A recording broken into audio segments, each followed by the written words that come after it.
This is the SOG Powerpint. It's a little compact multi-tool, similar to a Leatherman, but obviously quite a bit more compact. It has a lot of the same functionality, but you take up a lot less bulk in your pocket or survival tin, and lower mass, of course, lower weight. It has a few standout features. Overall, I'm going to cut to the chase. I prefer Leatherman, but this gets some really cool features in that Leatherman ought to pay attention to. So stay tuned, and we're going to talk about some of those cool features. In terms of size, it's so small, I can conceal it in my fist. So I first learned about the SOG Powerpint from YouTube videos, including the Johnny Juke channel. I asked him a question about it, and he was nice enough to even make me a video to answer my question, so thank you so much for that. He liked the Powerpint quite a bit. I don't like it quite as much, but I do think it has some outstanding features that I wanted to talk about. But thank you for making that video for me, Johnny.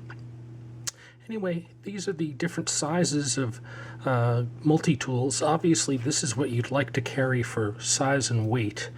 It kind of wins in terms of the most tools for the smallest size and size in your pocket and the lowest weight on your keychain.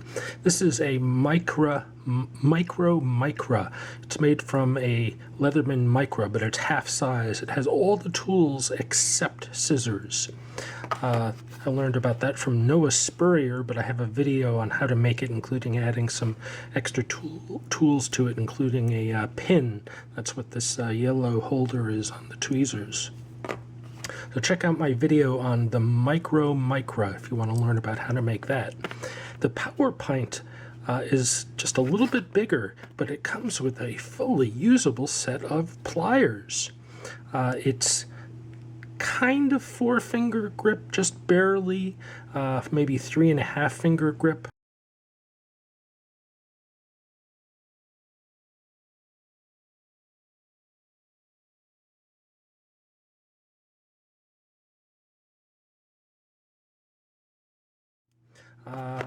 But think of how much bulk you're saving compared to a full-size Leatherman. I also like that it uses a very nice black oxide finish that does not wear off on your hands, unlike some Leathermans that come with a black finish. When I buy multi-tools such as this, to me, the whole thing is pliers. And then all these extra features you get are secondary. I hardly ever use all this stuff. But if you like a good overview, check out his channel, the Johnny Juke channel, to learn more about these individual tools.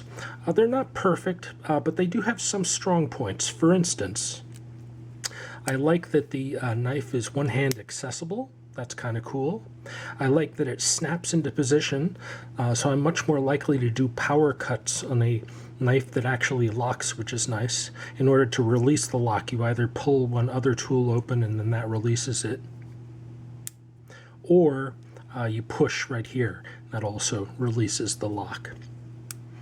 So that was that side of tools. The other side, also with one hand opening, is a serrated blade. This side has all these tools. Nothing to write home about. The scissors, for instance, they can cut paper, and that's not... I'd be reluctant to do anything more than paper. Maybe paracord, a few other things, but if you cut anything hard, you're going to hurt those scissors. I'm not a big fan of Leatherman scissors either. I think Victorinox makes the best scissors. No multi-tool company makes everything perfectly in my mind. Everything is sort of a slight compromise. To see how does it do on paracord. So I have some 550 paracord here. Whoops, sorry, I hit the camera. Yep, it works. My preliminary test on safety bolt material was not very good, though. Yeah, that's going to be a little bit more difficult, so you might want to stick to a normal knife. Let's see how the serrated blade does.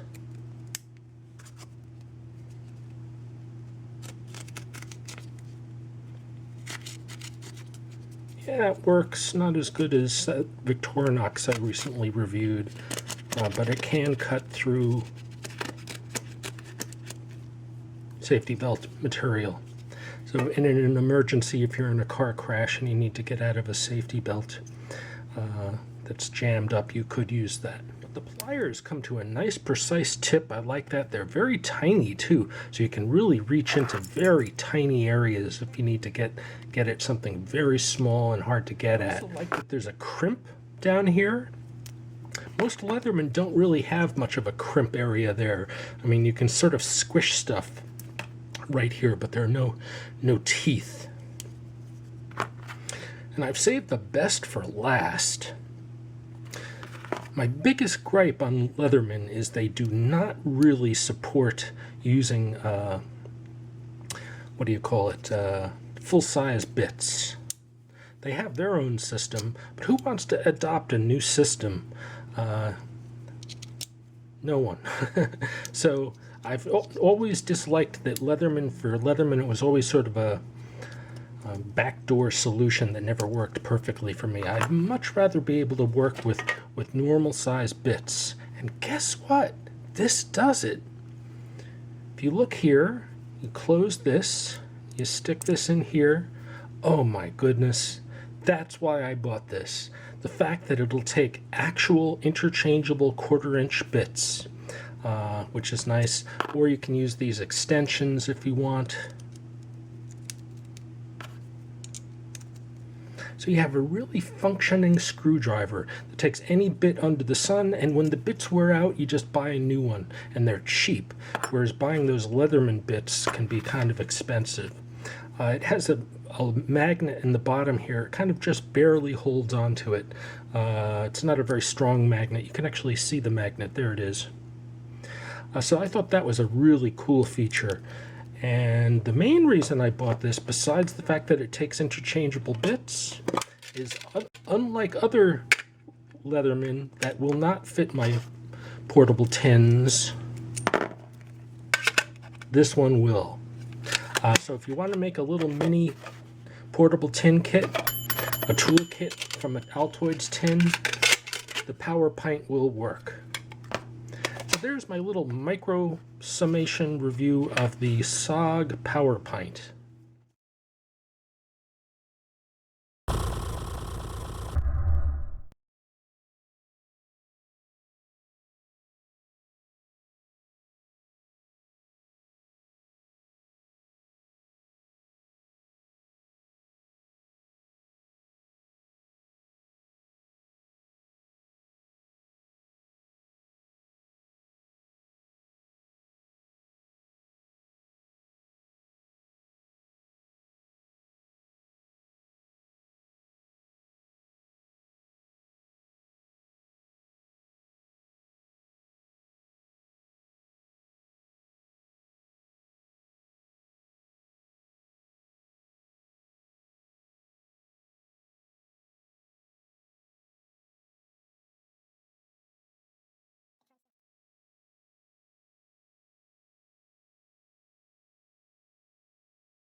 So I'm going to make a little impromptu tactical tool tin.